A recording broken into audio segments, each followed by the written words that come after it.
Lieutenant Commander Sarah Chen had learned long ago to let her actions speak louder than her words. Standing barely 5 feet 4 inches tall with a slight frame that could easily be mistaken for a college student, rather than one of the most decorated special operations officers in the U.S. Navy, she had grown accustomed to the surprised looks and casual dismissals that often greeted her in military circles. The morning sun cast long shadows across the Pentagon's corridors as Sarah made her way to Conference Room 3A for what she believed would be a routine briefing.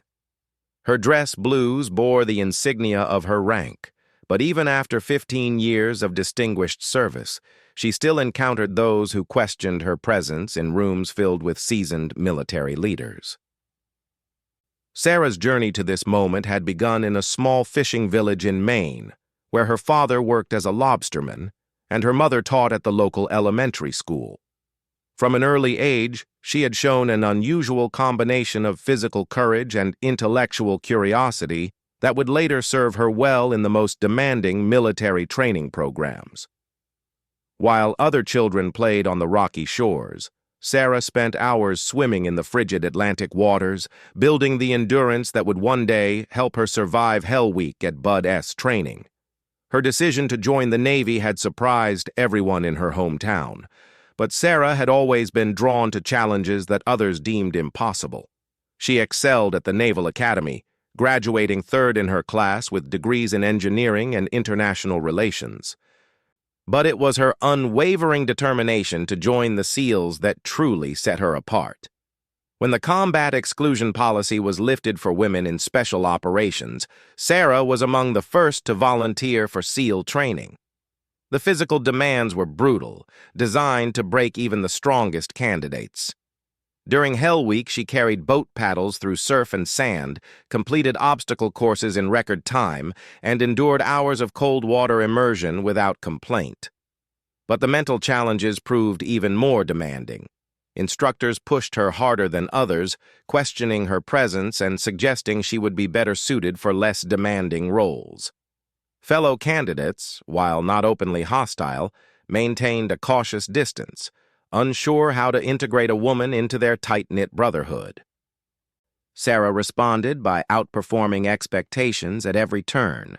She scored highest on navigation exercises, showed exceptional marksmanship skills, and demonstrated tactical thinking that impressed even the most skeptical instructors. Her graduation from Bud S made history, but Sarah knew that earning the Trident was just the beginning. Her first deployment to Afghanistan tested every skill she had developed. Operating with a small team in the remote mountains near the Pakistani border, she participated in reconnaissance missions that provided critical intelligence on terrorist networks. Her ability to blend into local populations, speaking fluent Pashto and understanding cultural nuances, made her invaluable for gathering human intelligence. During one particularly dangerous mission, Sarah's team was tasked with extracting a high-value informant from a Taliban-controlled village. The operation required infiltrating enemy territory under cover of darkness, navigating through hostile terrain, and completing the extraction without alerting nearby enemy forces.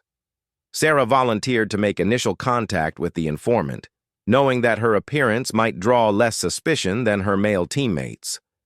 The mission nearly went sideways when Taliban fighters discovered their position.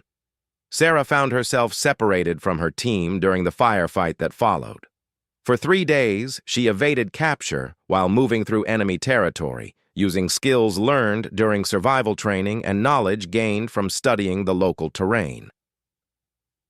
Her teammates had given her up for dead when she appeared at the extraction point with the informant, having successfully completed the mission despite overwhelming odds.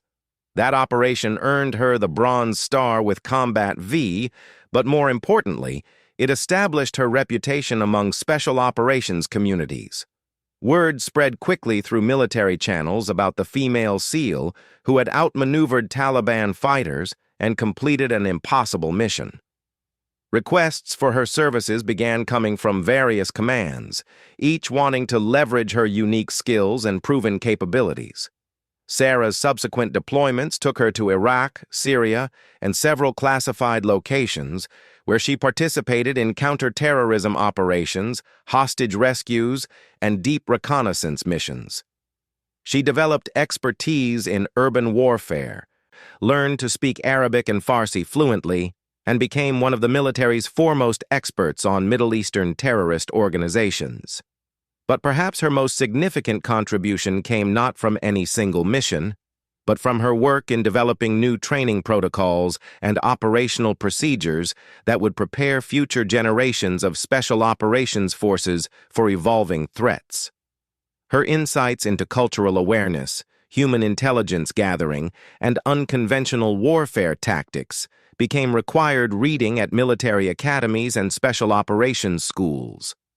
Despite her achievements, Sarah continued to face skepticism and casual dismissal from some quarters. Her youthful appearance and quiet demeanor often led new acquaintances to underestimate her capabilities. She had learned to use these assumptions to her advantage, allowing others to reveal their true thoughts and intentions before demonstrating her actual qualifications and experience. The Pentagon briefing she was attending that morning was supposed to be a standard update on ongoing operations in the Middle East. Sarah had prepared extensively, reviewing intelligence reports and strategic assessments that would inform policy decisions affecting thousands of military personnel deployed overseas. She carried with her not just the weight of her own experience, but the hopes of every woman who aspired to serve in special operations roles. As she approached the conference room, Sarah could hear voices inside discussing operational details and strategic concerns. The conversation paused as she entered, and she sensed the familiar moment of assessment that always accompanied her arrival in new military settings.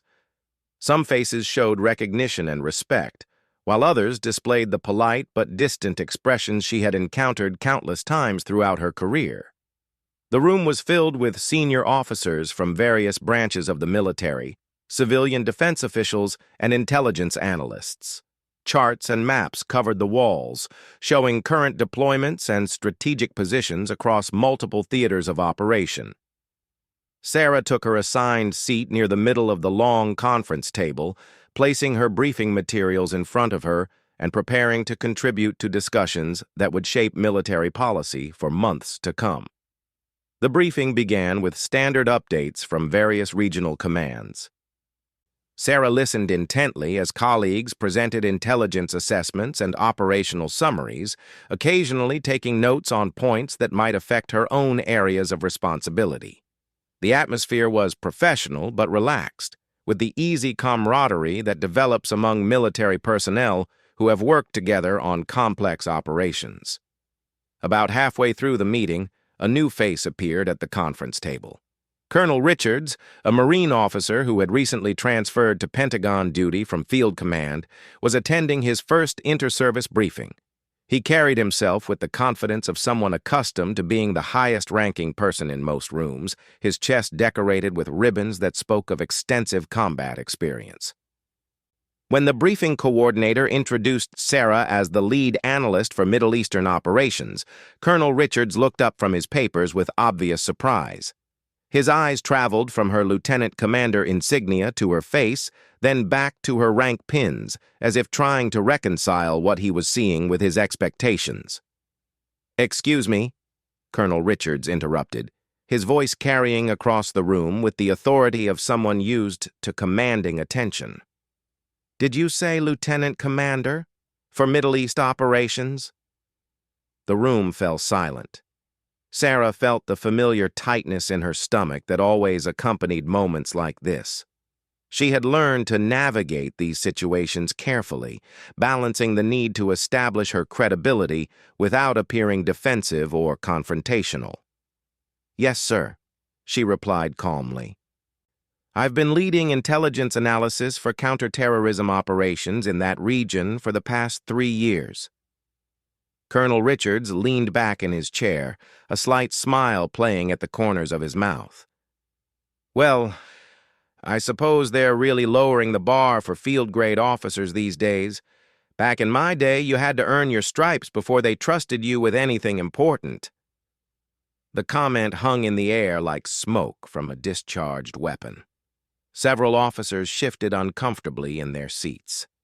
Sarah felt every eye in the room turn toward her, waiting to see how she would respond to the casual dismissal disguised as humor.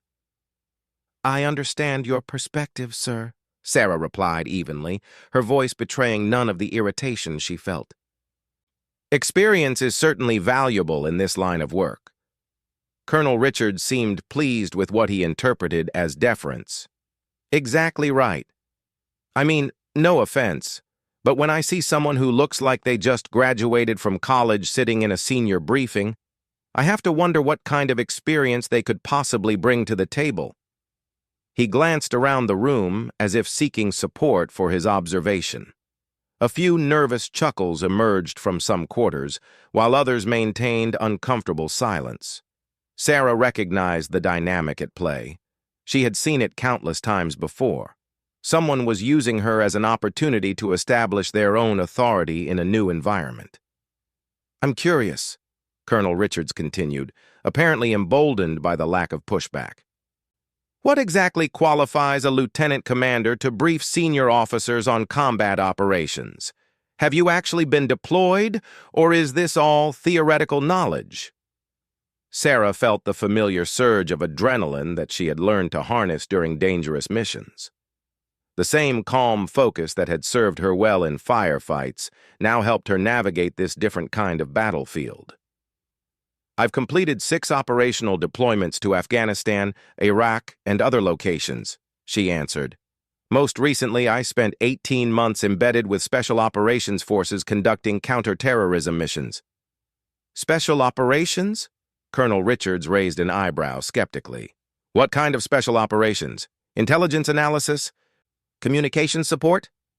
The question revealed his assumption that her involvement would have been limited to support roles traditionally assigned to women in combat zones. Sarah could see that he was enjoying what he perceived as exposing an overqualified analyst who had been given responsibilities beyond her capabilities. "Direct action missions," Sarah replied simply. "Counter-terrorism operations, hostage rescue, and deep reconnaissance." Colonel Richards laughed outright at this response. "Come on now, Lieutenant Commander, let's be serious here. You're telling me that someone your size was conducting direct action missions with Special Operations Forces?" The laughter died away as the room temperature seemed to drop several degrees.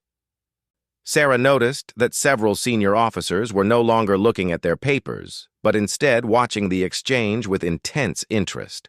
She recognized some faces around the table, people who knew her reputation and were waiting to see how this situation would unfold. "Yes, sir," Sarah said, maintaining her composed tone. "I'm a graduate of basic underwater demolition SEAL training." The words hit Colonel Richards like a physical blow. His expression changed from amused skepticism to confusion, then to something approaching alarm as the implications of what she had just said began to sink in. "You're a SEAL?" he asked, his voice much quieter than before. "Yes, sir." The silence that followed was profound. Everyone in the room understood the significance of what had just been revealed. Navy SEALs represented the elite of American Special Operations Forces, individuals who had endured some of the most demanding training in the world and proven themselves in the most dangerous missions imaginable. But Colonel Richards seemed unable to process this information. Perhaps it was pride, or perhaps it was simple disbelief, but instead of backing down, he doubled down on his skeptical stance. "Well, I suppose they have different standards these days," he said with forced casualness. "I mean, they have to fill quotas somehow, right?" The comment was so inappropriate, so dismissive of everything Sarah had accomplished, that even those who might have been sympathetic to his initial skepticism were now clearly uncomfortable. The suggestion that her achievements were the result of lowered standards rather than exceptional performance crossed a line that most professional military officers would never approach. Sarah felt the room shift around her. She could sense anger building among her colleagues, people who understood the magnitude of what Colonel Richards had just implied. But before she could respond, something unexpected happened. The door to the conference room opened, and 4 figures entered. Sarah recognized them immediately. They were some of the most senior leaders in the American military establishment. General Morrison, the vice chairman of the Joint Chiefs of Staff; General Patterson, who commanded all Special Operations Forces; General Williams, head of military intelligence; and General Chen, no relation to Sarah despite their shared surname, who oversaw all counter-terrorism operations.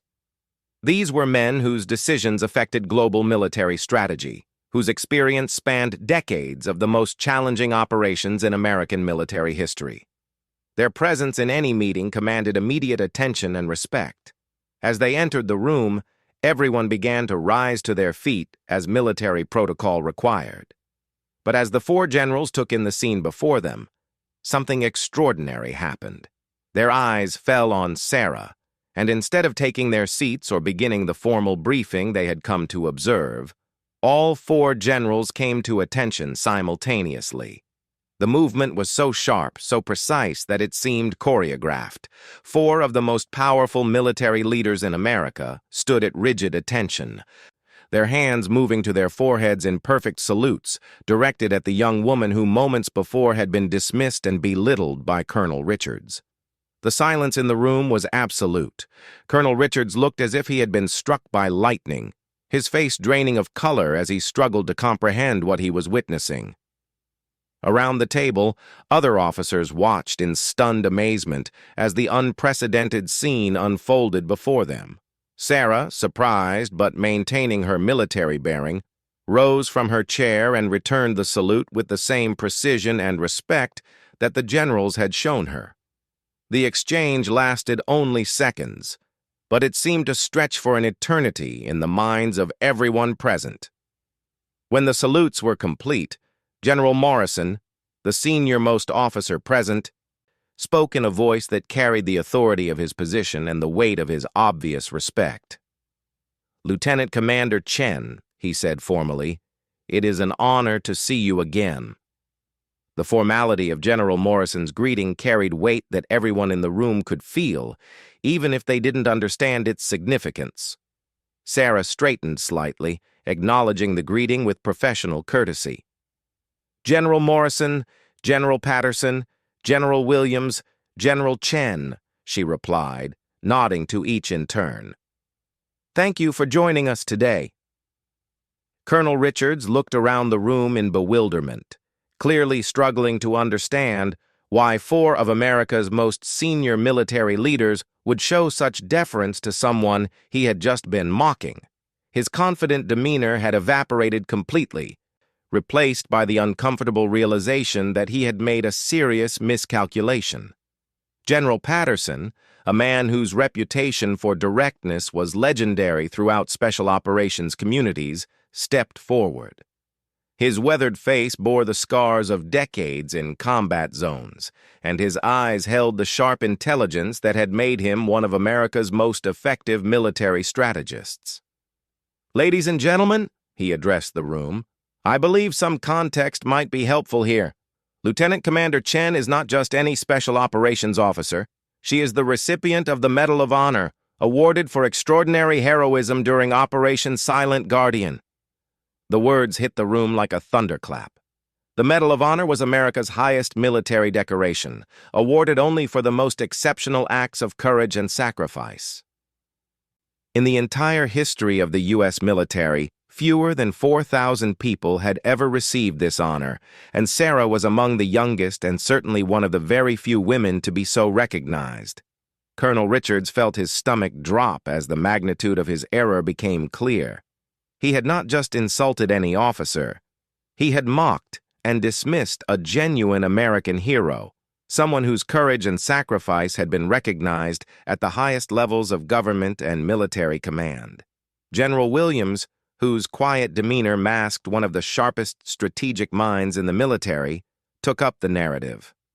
Operation Silent Guardian involved the rescue of 47 hostages, including 12 Americans, from a terrorist compound in Syria.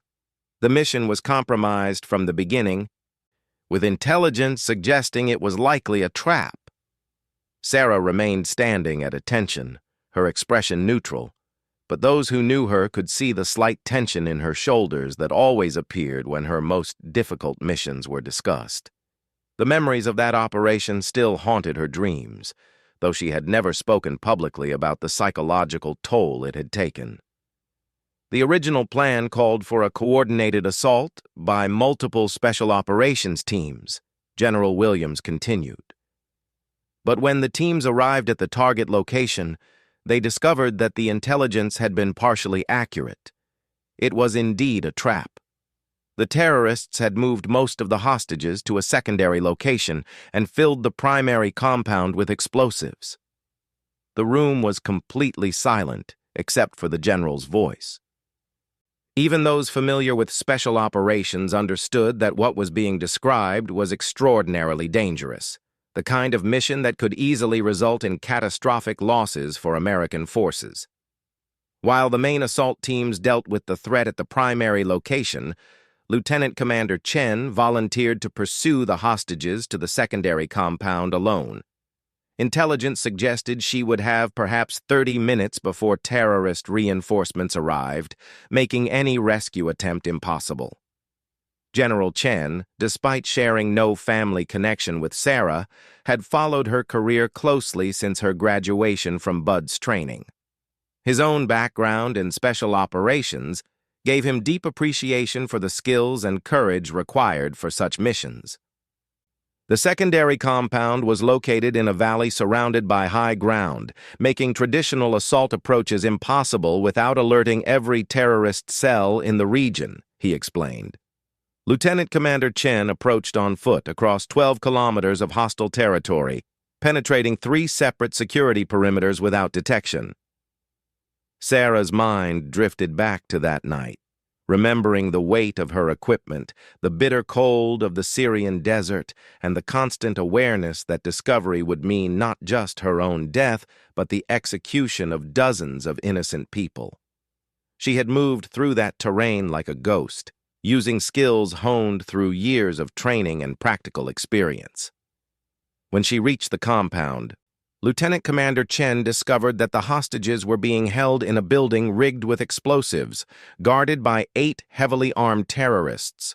General Morrison resumed the account. Any conventional assault would have triggered the explosives, killing everyone inside. The generals were revealing details of the mission that had never been made public, information that was still classified at the highest levels. Their willingness to share this information demonstrated not just their respect for Sarah, but their understanding that the situation required extraordinary measures to address the damage that had been done.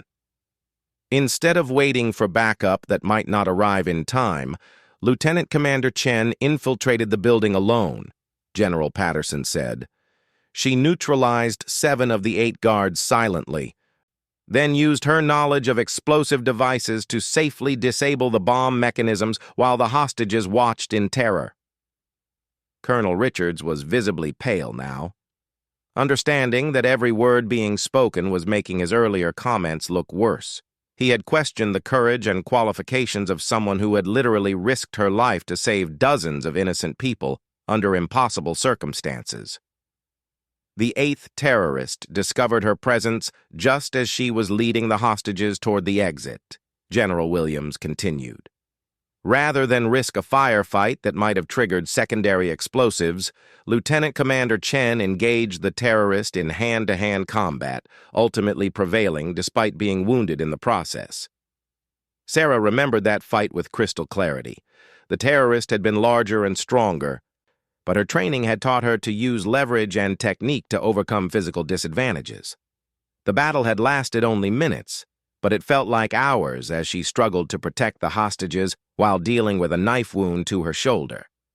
She then led all 47 hostages across hostile territory to the extraction point, carrying 2 wounded children who couldn't walk on their own, General Chen added. The extraction was completed just as terrorist reinforcements arrived at the scene. The room remained silent as the generals finished their account. Sarah's actions during Operation Silent Guardian had saved dozens of lives while demonstrating the kind of courage and skill that defined the very best of America's military forces. The mission had become legendary within special operations communities, studied at military academies, as an example of how individual heroism could overcome impossible odds. But beyond the tactical success, Sarah's achievement had broken barriers that many thought would never fall. She had proven conclusively that gender was no barrier to excellence in special operations, that courage and skill could not be measured by physical appearance or traditional assumptions. General Morrison turned to address Colonel Richards directly. "Colonel, Lieutenant Commander Chen's qualifications extend far beyond her Medal of Honor. She has completed more successful special operations missions than most officers will see in their entire careers. She speaks 5 languages fluently, holds advanced degrees in engineering and international relations, and has been personally selected by the Secretary of Defense to lead our most sensitive counter-terrorism operations." The words were delivered in a tone that was professional, but unmistakably cold. Everyone present understood that Colonel Richards had not just made an embarrassing mistake, he had revealed a fundamental failure of judgment that called into question his fitness for his own position. Furthermore, General Patterson added, "Lieutenant Commander Chen has been responsible for training the next generation of special operations forces, ensuring that our military maintains its edge against evolving threats. Her insights have literally saved hundreds of lives and shaped military doctrine that will protect American interest for decades to come." Sarah finally spoke, her voice steady and professional. "Generals, I appreciate your support, but I think we should return to the briefing. There are important operational matters that require your attention." Her grace in the moment, choosing to focus on the mission rather than dwelling on the personal slight she had received, only served to highlight the contrast between her character and that of her critic. It was exactly the kind of response that had earned her the respect of military leaders across all service branches. General Morrison nodded approvingly. "Indeed. But I think it's important that everyone in this room understands that Lieutenant Commander Chen represents the very best of American military service. She is an officer whose judgment, courage, and expertise have been proven in the most demanding circumstances imaginable." As the generals took their seats and the briefing resumed, Colonel Richards found himself in an impossible position. He had publicly humiliated himself in front of some of the most senior military leaders in America, revealing his own prejudices and poor judgment in the most dramatic way possible. The damage to his reputation would be difficult, if not impossible, to repair. For Sarah, the incident was both vindicating and exhausting. She had spent years proving herself over and over again, earning respect through achievement only to encounter new skeptics who questioned her presence in every new environment. But moments like this, when her true qualifications became known, reminded her why she continued to serve despite the challenges. The rest of the briefing proceeded smoothly, with Sarah presenting her intelligence assessments with the same professionalism she had shown throughout her career. Her insights into terrorist organizational structures, operational patterns, and strategic vulnerabilities demonstrated the depth of knowledge that had made her invaluable to senior military planners. When the meeting concluded, the 4 generals approached Sarah personally, each expressing their appreciation for her service and their confidence in her continued contributions to national security.